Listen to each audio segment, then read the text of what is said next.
Après avoir donné une interview assez choquante du côté de la Provence, Pablo Longoria hier a donné une conférence de presse où il a annoncé qu'il allait se battre et rester président de l'Olympique de Marseille. Salut à tous les gars, c'est Azial. Aujourd'hui on se retrouve pour une nouvelle vidéo où on va parler encore une fois de l'Olympique de Marseille.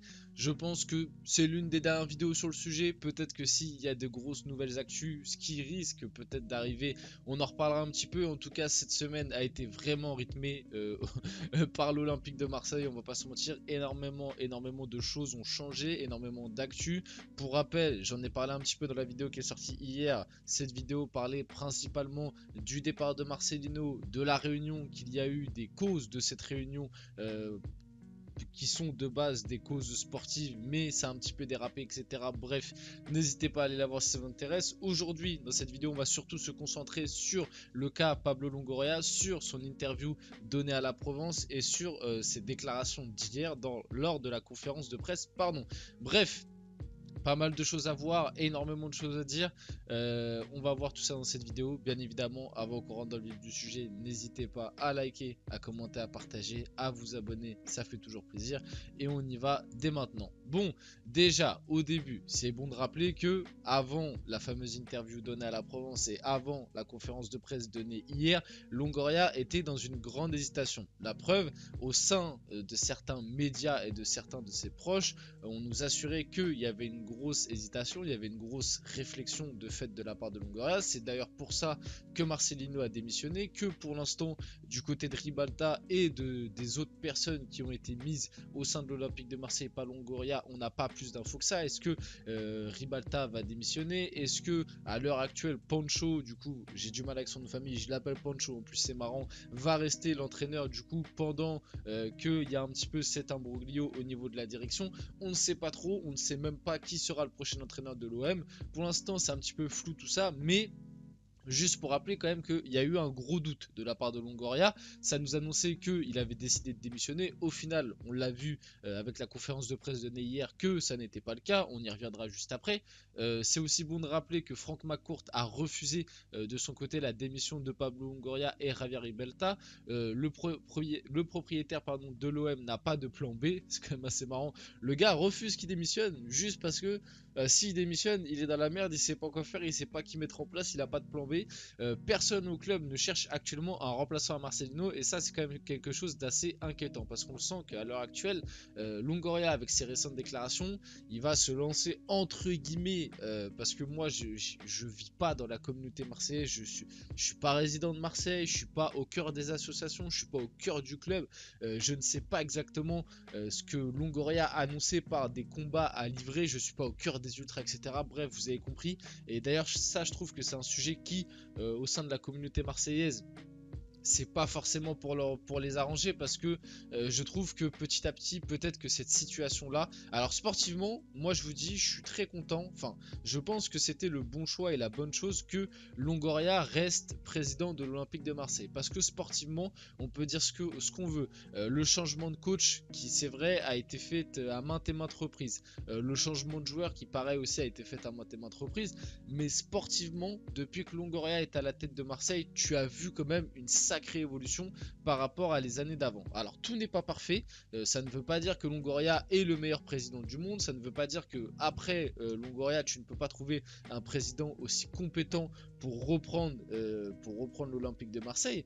Tout ça, ce n'est pas une science exacte, mais tout ce que je vous dis c'est qu'à l'heure actuelle, et surtout comme on l'a vu, comme on le voit juste là, McCourt n'a pas de plan B, donc garder Longoria sportivement, je pense quand même que pour vous, les supporters marseillais, et pour le club de l'OM, sur le point de vue sportif, ça reste une très bonne chose. Maintenant, le souci un petit peu de tout ça, c'est qu'on l'a vu au sein de certains supporters, surtout j'ai l'impression de la ville de Marseille, ce choix n'est pas du tout apprécié pour des choses que j'en ai parlé un peu dans la dernière vidéo, surtout des raisons économiques, par rapport aussi à beaucoup de gens qui ont été placés au sein du club qui sont amis slash fréquentation proches de Longoria et qui du coup ne sont pas forcément toutes accordées à la ville de Marseille, qui est quelque chose d'important, notamment vis-à-vis du centre de formation, etc. On le verra juste après d'ailleurs, l'un des responsables des ultras de l'OM a parlé un petit peu là-dessus et a dit qu'il y aurait des plaintes, tout comme Longoria a dit qu'il y aurait des plaintes. Bref, je pense que ça peut créer une petite scission au sein des supporters de l'OM qui sont à Marseille par rapport à ceux qui sont un peu dans le reste de la France, parce que peut-être que nous, qui ne vivons pas à Marseille, qui ne sommes pas dans le contexte très proche marseillais, on n'a pas non plus grandement connaissance de la situation complète, quoi. Pablo Longoria sort du silence. Du coup, ça, c'est le début de l'interview donnée à la Provence. Lundi, je me suis dit que la limite était encore beaucoup plus loin que ce que je pensais. Cela avait commencé par des insinuations et ça arrive jusqu'à la menace, donc ça on condamne pleinement. Et d'ailleurs, je suis un petit peu content aussi que Longoria décide de rester, même s'il faut beaucoup de courage pour qu'il reste, parce qu'il n'a pas cédé à la menace et je trouve que c'est un beau message envoyé malgré tout. Après, je sais pas, pareil. Les gars, moi je n'ai pas toutes les informations, je suis pas au sein des ultras, au sein du club de l'OM. Peut-être que Longoria a fait des dingueries et peut-être que certains supporters très proches du club le savent. C'est pour ça qu'on attend un petit peu plus d'informations. En tout cas, avec les infos qu'on a, moi je suis plutôt content que sportivement Longoria reste à l'OM pour Marseille, même si moi honnêtement qu'ils partent, bah du coup ça aurait fait peut-être un peu couler Marseille, j'aurais été content aussi, mais je pense que sportivement, si on parle uniquement de football, c'est très bien pour Marseille et pour le championnat français.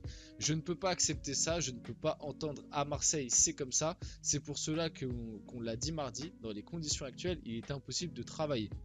Vous me comprenez maintenant? Non, ce n'est pas normal qu'un dirigeant de football soit menacé, sur ça on est d'accord. Qu'il soit critiqué, oui, on est payé pour ça, mais menacé, 3 petits points.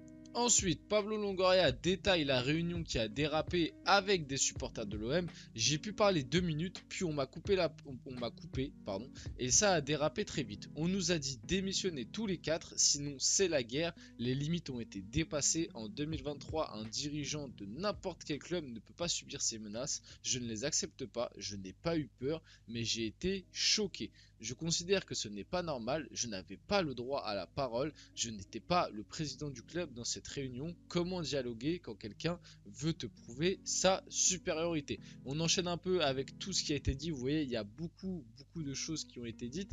Pablo Longoria revient sur l'enquête indépendante pour Franck McCourt dont il fait l'objet, parce que c'est pareil, au sein un petit peu de la communauté marseillaise, des supporters marseillais, de certaines personnes proches du club, on reproche à Pablo Longoria déjà d'avoir mis énormément de personnes qu'il connaît, de personnes très proches de lui au sein du club, et on reproche aussi énormément à Longoria de faire énormément de rotation de joueurs et d'entraîneurs pour pouvoir lui toucher des commissions et s'en mettre plein les poches. Vous connaissez un petit peu le micmac dans le football. Si vous suivez la chaîne de Romain Molina assez souvent, vous savez que les jeux d'agents, les jeux de présidents, les jeux de joueurs, etc. Certains transferts sont plus faits pour les commissions d'agents, de clubs, etc. plus que pour un intérêt sportif, ce qui est très triste dans le football. Et c'est vrai qu'au sein de la commune marseillaise, on reproche un petit peu ça à Longoria, que c'est bizarre qu'il y ait énormément de joueurs qui tournent chaque saison, chaque année, et il y a peut-être un but un petit peu lucratif qui est derrière tout ça.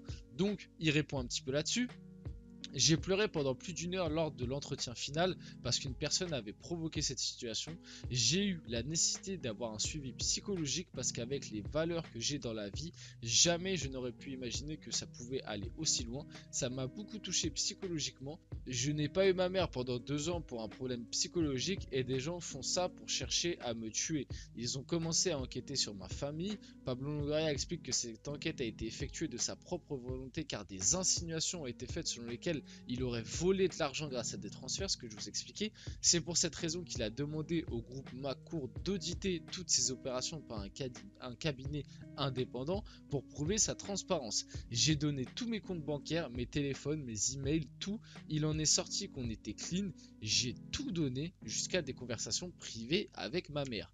Ensuite, Aurélien Villiers, directeur de la rédaction de la Provence, raconte les coulisses de l'interview avec Pablo Longoria et là c'est quand même assez choquant. On a l'impression qu'il se fait dévorer par Marseille. Il est arrivé très fatigué, il s'est assis dans le fauteuil et nous a dit qu'il lâcherait tout ce qu'il a sur le cœur. Il nous a dit plusieurs fois que le problème n'est pas les supporters, que ça va au-delà. C'est tout un système qui s'est ligué contre moi, c'est dire. C'était vraiment lourd pour lui à porter. Il nous dit que c'est impossible de continuer à travailler comme ça. On lui parle du futur entraîneur, mais il ne dit pas avoir la tête à ça, ce qui paraît hallucinant. Et c'est vrai que ça paraît hallucinant. Et c'est ce qui me fait un peu peur malgré tout, c'est que Longoria, là, avec la dernière conférence qu'il a donnée et tout, tu sens qu'il est parti un petit peu dans un combat. Alors, grand courage à lui, hein. Peut-être que le combat, enfin, on n'a pas toutes les causes du combat, on n'a pas non plus les deux parties, etc. C'est très compliqué à juger, mais t'as l'impression qu'il est parti un petit peu dans un combat. Mais j'ai peur que ce combat fasse passer un petit peu le sportif de l'OM, ce qui est quand même le principal, que ce soit pour lui, hein, son métier de base c'est quand même gérer le club de foot de Marseille de la manière à que sportivement ça fonctionne très bien. Et que là c'est vrai qu'à l'heure actuelle, t'as un entraîneur intérimaire, t'as du coup tout le staff de Marcelino qui est parti, et tu ne cherches même pas de remplaçant à l'heure actuelle, t'as pas la tête à ça. Et c'est vrai que c'est quand même très inquiétant. Et même une autre chose qui m'inquiète énormément avec Longoria, c'est que regardez un petit peu son visage là depuis qu'il s'est passé ces fameux événements. Moi les gars je suis inquiet. On peut revenir à les images que j'ai mis pour la miniature.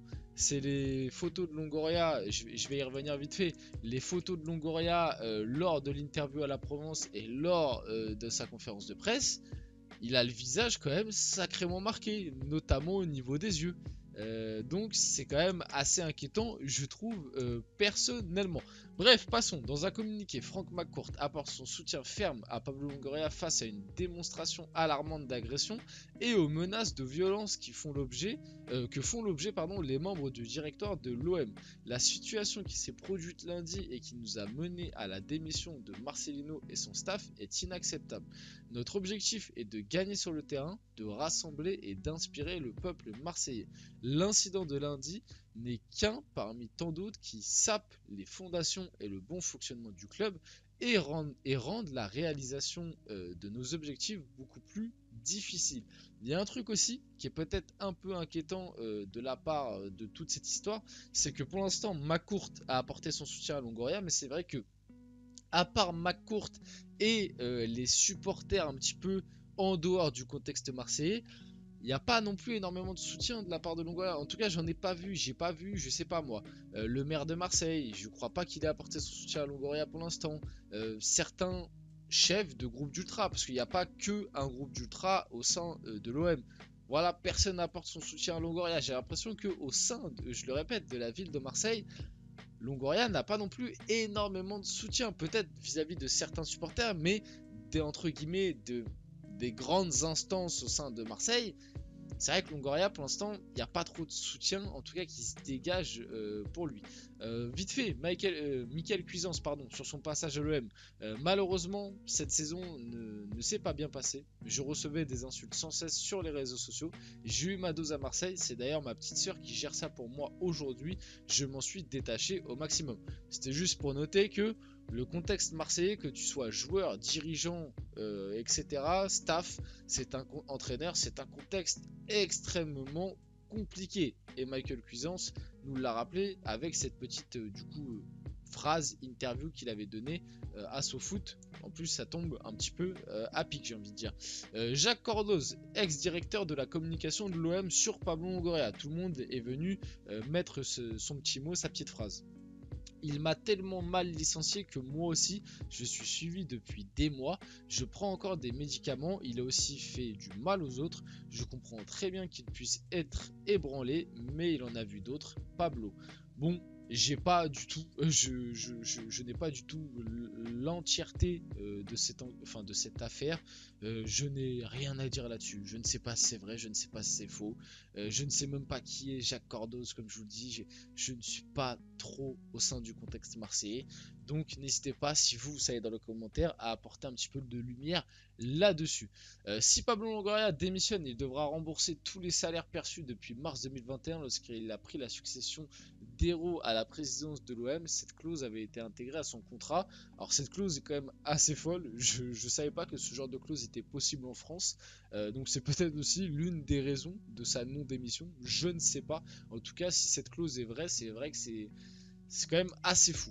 Le magnifique message de Pau Lopez après la victoire de Marseille, du coup, enfin non, la victoire, c'est un lapsus. Après le bon match et le match nul à l'Ajax 3-3, on a joué pour vous, on vous attend et si vous revenez, on fera une grosse saison. On a besoin de nos supporters et que l'on sorte tous plus forts de cet épisode.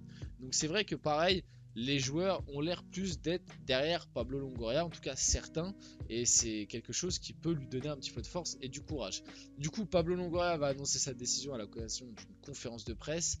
On va passer à la conférence de presse. Pablo Longoria reste à l'OM, il a commencé par annoncer ça.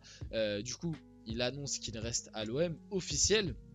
J'ai demandé à mes avocats de déposer plainte par rapport à ce qui s'est passé. Je ne veux pas alimenter un conflit, je veux simplement mettre fin à des comportements afin que ce type de situation ne se reproduise plus à l'avenir. C'est ce qu'il a annoncé en conférence de presse. Rachid Zerwal, du coup, dirigeant historique des South Winners, et on sait que c'est l'un de ceux avec qui ça a le plus dérapé durant la fameuse réunion. Je n'en ai rien à foutre, il peut dire ce qu'il veut, je sais ce que j'ai entre les mains. S'il continue, ça sortira aux yeux de tous. Les gens qu'il couvre au centre de formation ne pourront plus se cacher. C'est tout ce que j'ai à dire. Il brasse du vent, il brasse du vent. Il a dit qu'il porterait plainte contre qui, contre quoi, rien. Moi aussi, je vais porter plainte. Comme je vous l'ai dit, on n'a pas toutes les tenants et aboutissants de cette affaire. Peut-être que effectivement, Longoria a fait des petites dingueries à l'échelle de la commune marseillaise, de la ville de Marseille, que certains ont et qu'ils font chanter, je sais pas. Bref, cette histoire, je pense, n'est quand même pas prête d'être finie. Je pense qu'il y aura encore prochainement des infos dans les jours qui vont suivre. Surtout s'il y a une défaite au PSG, je pense que ça va un petit peu exploser. Bref, on arrive sur la fin de cette vidéo. J'espère qu'elle vous a plu. Si c'est le cas, n'hésitez pas à la liker, à commenter, à partager. C'était Azial et on se retrouve très prochainement pour une prochaine vidéo.